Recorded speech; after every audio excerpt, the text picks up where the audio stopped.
I call to order Roundtable 2 of the high-level thematic debate, which is devoted to reducing debt vulnerability, managing inflation, deflation. I extend a warm welcome to all of you. We will have some presentation, and I would like first of all to begin, and I will talk in French, then please.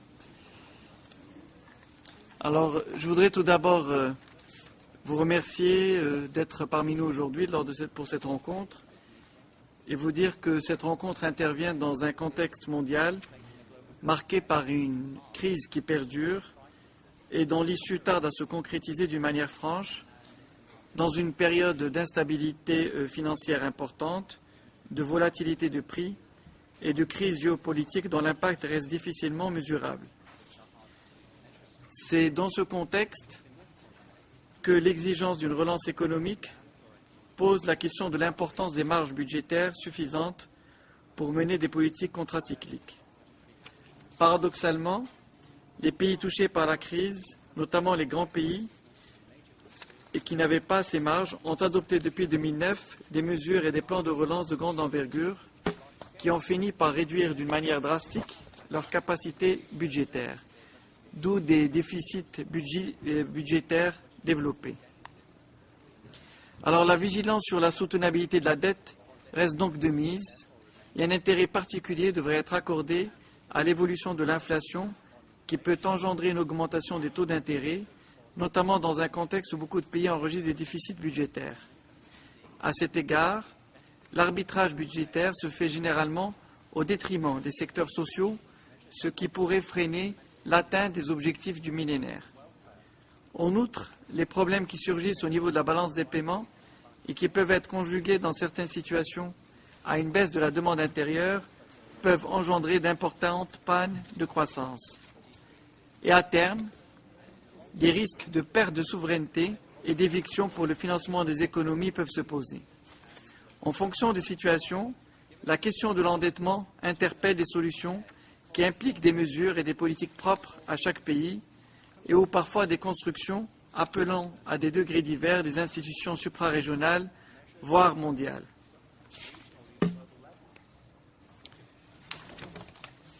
On l'a vu avec l'Union européenne qui ne finit pas de faire face à la problématique de l'endettement et qui remet en cause véritablement l'agenda mondial qui se profile à l'horizon au niveau de la croissance.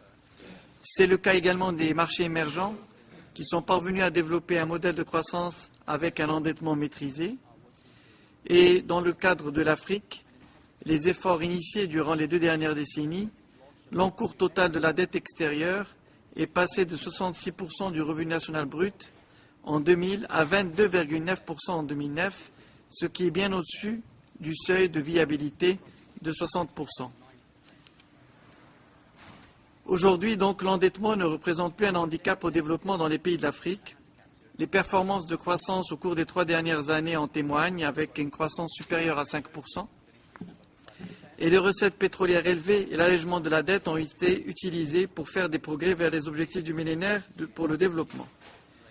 Cependant, beaucoup de choses restent à faire, notamment en matière de gestion active de la dette, pour prévenir un retour à des niveaux d'endettement insoutenables. Si vous le permettez, je vais traiter du cas du Maroc en matière d'endettement. Le Maroc, au cours de ces dernières années, a conduit des réformes budgétaires importantes qui ont permis de renforcer le rôle stabilisateur de la politique budgétaire tout en sauvegardant la viabilité des finances publiques. En dehors de ces dépenses exceptionnelles, la situation budgétaire s'est significativement améliorée au cours de la dernière décennie. C'est ainsi que le ratio de la dette directe du Trésor a baissé de 67,1% en 2001 à 52,9% en 2011, soit un allègement de 12,4 points de PIB. En même temps, l'amélioration des indicateurs de coûts s'est poursuivie, avec un trend baissier du poids des charges en intérêt de la dette, qui ne représente en 2011 que 9,7% des recettes ordinaires, contre 17,2% en 2001. Et dans l'hypothèse d'un compte consolidé du secteur des administrations publiques à caractère non marchand, le taux d'endettement, dans le cas du Maroc, est aux alentours de 30% du PIB. Cela est imputable, premièrement, à une gestion active de la dette, à travers notamment la baisse des taux d'intérêt sur le marché financier international. C'est ainsi que nous avons réussi, à travers les mécanismes utilisés dans le cadre de cette gestion, tels que l'annulation et la conversion de la dette en investissement privé et public, au remboursement par anticipation et au refinancement des dettes onéreuses et des swaps de devises et de taux d'intérêt.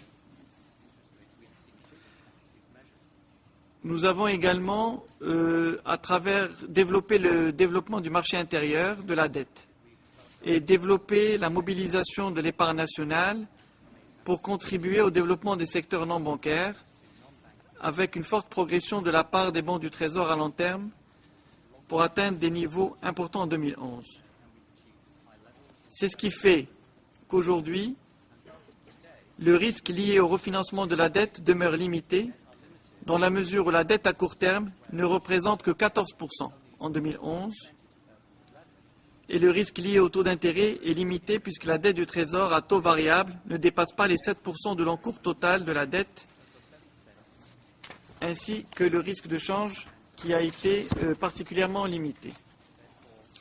En guise de conclusion, dans un contexte difficile, caractérisé par une contraction de l'aide extérieure en provenance des pays développés touchés par la crise et par les difficultés pour accéder aux financements internationaux à des conditions convenables, les institutions financières régionales et internationales ont un rôle prépondérant à jouer pour aider les pays en développement à assurer le financement de leurs besoins avec un coût acceptable. Des initiatives telles que le partenariat de Deauville qui concerne la région MENA, Moyen-Orient, Afrique du Nord, sont à saluer et à encourager. Cette initiative illustre l'appui de la communauté internationale pour soutenir les transitions démocratiques et la croissance économique dans les pays de la région MENA.